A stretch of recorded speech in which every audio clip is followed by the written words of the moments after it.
바이든은 왜 한일 정상을 캠프 데이비드로 초청했나? 한승동 에디터.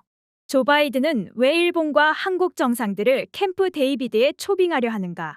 그것은 미국이 아시아의 두 핵심 동맹국들과의 협력을 제도화하기 위해서다. 오는 18일 워싱턴 근교 캠프 데이비드 대통령 별장에서 열릴 한미일 3국 정상회담의 가장 중요한 목적이 바로 이것이라고 영국 주간지 이코노미스트가 지난 10일 보도했다. 기사의 제목부터 그렇게 돼 있다. 기사는 캠프 데이비드가 미국 외교 역사에서 차지하는 특별한 위치에 대해 언급하면서 프랭클린 루스벨트와 윈스턴 처칠이 2차 세계대전 때 이곳에서 만난 얘기와 역시 그곳에서 미국의 중재로 열린 이스라엘과 아랍 정상들의 평화회담을 상기시킨다.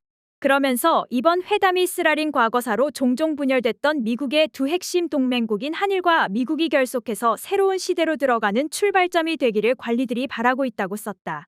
이스라엘과 아랍 정상들이 캠프 데이비드에서 회동했다는 것은 아마도 1978년에 이곳에서 당시 지미 카터 미국 대통령 중재로 안와르 사다트 이집트 대통령과 메나헴 베긴 이스라엘 총리가 만나 캠프 데이비드 협정을 맺은 일을 두고 한 얘기일 것이다. 사다트 대통령과 베긴 총리는 그 다음 해에 워싱턴에서 이집트, 이스라엘 평화조약까지 체결했고 그 일로 노벨 평화상을 받았다. 그러나 캠프 데이비드 협정의 평화조약까지 체결하고 노벨 평화상을 받았던 그 획기적인 일련의 성과들에도 불구하고 이스라엘, 아랍 문제가 그 이후 뜻한 대로 잘 풀렸다고 보긴 어렵다. 그것은 오늘날에도 가자 지구에 갇힌 200여만 명, 요르단강 서안에 둘러쳐진 높은 콘크리트 담장 안에 고립돼 지독한 차별 속에 살고 있는 300여만 명의 팔레스타인인들의 처지와 시시때때로 터져나오는 그들의 항쟁과 양쪽 무장 세력 간의 유혈 충돌이 계속되는 것만 봐도 알 수 있다. 게다가 사다트는 1981년 친서방으로 기운 그를 비판하는 이슬람 근본주의 과격파 세력의 손에 암살당했다. 과격파는 사다트의 해결 방식이 동족 팔레스타인인들을 팔아 이스라엘과 미국만 이롭게 한 배신으로 간주했을 것이다. 같은 날 아사히 신문은 18일 캠프 데이비드 정상회담에서 3국 정상들이 정상회담을 정례화하고 3국의 공동행동과 포괄적 전략을 담은 문서 캠프 데이비드 원칙과 공동성명을 발표할 것이라고 람 이메뉴얼 주일 미국 대사의 말을 인용해 보도했다. 3자 간의 이 캠프 데이비드 원칙과 미국의 중재 아래 사다트 베긴이 체결한 캠프 데이비드 협정은 양자 간의 다른 현실이나 다른 역사적 맥락만큼이나 전혀 다른 것이지만 닮은 점도 있다. 이코노미스트의 기사는 이번 캠프 데이비드 정상회담에서는 3국 간의 이제까지와는 차원이 다른 더 깊은 군사 및 경제 안보 문제들이 다뤄질 것이라면서 이 새로운 3국 관계가 공식적인 3자 동맹은 아니지만 인도태평양의 전략적 변화를 예고한다고 했다. 그 하나의 예로 윤 대통령의 좌익 전임자인 문재인 정권 때 일본과 한국이 일제 식민지배 시절의 잔혹행위에 대해 논쟁을 벌이면서 안보협력이 정체되고 군사정보 공유도 파탄나 중국과 북한이 아주 좋아했다고 썼다. 문 전 대통령을 좌익이라 지칭한 것은 우익 편향이 극심한 한국 주류 미디어들의 뒤틀린 어법을 흉내낸 것이겠지만 어쨌거나 윤 정권 출범 뒤 상황은 바뀌었고 일본 총리가 10여 년 만에 서울을 공식 방문하기도 했다. 그리고 한미일 3국의 군대가 다시 힘을 합치고 북한의 미사일 발사에 대한 정보를 실시간으로 공유하기로 했다는 점도 지적했다. 일제 강제동원 피해자 배상 문제에 대한 한국 대법원의 배상 판결에 화가 난 아베 신조 정권의 한국에 대한 수출 규제 조치로 중단된 한일 군사정보보호협정 복구 얘기다. 지난해 말 3국 정상이 푸놈펜 선언에서 밝힌 인도태평양 전략은 역대 한국 정부가 거부해온 미일 동맹의 미사일 방어 체제에도 한국이 사실상 가담한다는 내용도 담고 있다. 그리고 윤 정부 출범 직후부터 문재인 정부 때 중단됐던 한미일 합동 군사연습들이 재개됐다. 우길기를 단 일본 군함이 한국 항구에 들어오고 태극기를 단 한국 군함이 일본의 관함식에 참여해 우길기를 단 함정의 예를 표했다. 이코노미스트는 이를 두고 과거사 문제보다 현재의 안보 문제를 우선한다는 신호로 읽었다.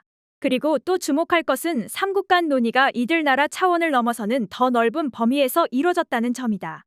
워싱턴의 싱크탱크인 전략국제문제연구소의 크리스토퍼 존스톤은 그들은 단지 한반도에 대해서만 이야기하는 것이 아니라 인도태평양에 대해 얘기해왔다며 한국을 미일 동맹의 동남아시아 전략상의 핵심 국가로 보고 있다고 했다. 미일 동맹의 동남아시아 전략이 겨냥하고 있는 것은 중국이다. 같은 날 포린 폴리시의 기사를 보면 2023년에 유소프 이상 연구소가 동남아시아에서 실시한 조사 얘기가 나온다. 조사에서 이 지역에서 가장 영향력 있는 나라를 중국이라고 응답한 비율이 약 60%, 미국은 10.5%였다. 가장 정치적 전략적 영향력이 큰 나라를 지목하는 항목에서도 중국이라고 응답한 사람이 41.5%, 미국은 31.9%였다. 바이든 대통령이 조만간 베트남을 방문하겠다고 밝힌 것은 이런 동남아의 지정학적 정세 추이를 바꾸기 위해서다. 미국 주도로 추진되는 인도태평양 전략에서 동남아시아는 한미일과 함께 중요한 축을 구성한다. 동남아는 남중국해 영유권 문제를 둘러싼 중국의 공세적인 강권 정책 때문에 심리적 문화적으로는 친미국적 성향이 더 큰 것으로 조사 결과가 나오지만 경제적으로는 중국과 훨씬 더 강하게 얽혀 있다. 미국은 인도태평양 전략을 수행하기 위해 한미일 공조와 나토의 인도태평양으로의 확장을 시도하고 동남아를 중국 의존에서 떼어내 우군으로 끌어들이려 한다. 바이든 정부 또는 미일 동맹이 이런 인도태평양 전략 구상을 본격화할 수 있게 해준 핵심 고리 가운데 하나가 한국과 일본의 접근이다. 미국은 중국 견제를 위해 호주, 영국과 앵글로색슨 안보협의체인 오커스를 결성하고 미국, 일본, 호주의 인도까지 끌어들인 쿼드를 만들었다. 여기에 한미일의 군사안보경제 준동맹이 핵심적이며 필수적인 장치다. 이 한미일 준동맹의 불가결한 고리가 한일 유착이다. 그런데 미국의 강력한 압박과 종용으로 일단 성립된 한일 유착은 여전히 근본적으로 불안정하다. 자민당 등 일본의 지배적인 보수우익 주류 세력은 과거사 문제를 제대로 풀 의지도 능력도 없다. 그런 토대 위에서 감행된 한국의 일방적 양보와 굴복에 토대를 둔 한일 유착에 대한 대다수 한국민의 정서와 민족 감정은 결코 호의적이지 않다. 이코노미스트는 이 때문에 한미일 3국이 가까워지는 데는 한계가 있고 한일 간의 상호 의구심은 여전히 깊어 상황이 바뀌면 언제든지 파탄에 이를 수 있다고 본다. 3국의 국내 정치는 외교적 진전을 무산시킬 위험이 있다. 다수의 한국인들은 일본과의 관계가 개선돼야 한다는 데 동의하지만 윤 씨가 일본의 과거사 범죄를 덮어버렸다고 생각한다. 윤 정부가 강행한 강제동원 배상 문제 해법인 제3자 변제는 지금 3월의 발표 당시보다도 인기가 없다. 그렇다고 민족주의적인 보수우익에 에워싸여 있는 기시다 후미오 정부가 한국에 양보할 가능성도 없다. 이런 상황에서 이코노미스트는 2027년 대선에서 일본에 대해 이념적으로 호의적이지 않은 문 씨의 당 후보가 당선된다면 윤 씨의 일은 물거품이 될 수 있다면서 미국에서 동맹을 경멸하는 도널드 트럼프가 다시 대통령에 당선되더라도 유사한 타격을 받게 될 것이라고 내다봤다. 따라서 다가오는 정상회담의 가장 중요한 목적은 최근 몇 개월의 성과들을 굳히기 시작하는 것이라고 이코노미스트는 지적한다. 한미일 관계를 제도화해서 차기 대선에서 누가 당선되든 후임자가 누가 되든 쉽게 해체할 수 없는 구조를 만들어야 한다는 것이다. 그것은 3국 정상회담의 정례화, 정상들 간의 공식적인 한라인 개설이 될 수도 있다. 존 스톤은 그것을 캠프 데이비드라는 무대에서 발표하는 것이 특히 장내 후임자들이 그 구조에서 벗어나기 더 힘들게 만들 것이라고 했다. 최근 몇 개월의 성과들이란 아마도 지난 3월에 강제동원 피해자 배상 문제 해법으로 3자 변제안을 들고 일본을 찾아간 이후 지금까지 벌어진 일들을 가리키는 듯하나 실은 윤 정부 출범 이후 1년여 기간 그런 성과들은 쉴 새 없이 누적돼 왔다. 그리고 1978년에 캠프 데이비드 협정이 체결되고 당사자들이 노벨 평화상까지 받았지만 이스라엘, 팔레스타인 문제를 해결하지 못했듯이 이번 3국 정상회담에서 캠프 데이비드 원칙에 합의된다고 하더라도 그것이 한일 관계의 정상화와 한미일 3국 공조의 영구화로 이어진다는 보장은 어디에도 없다.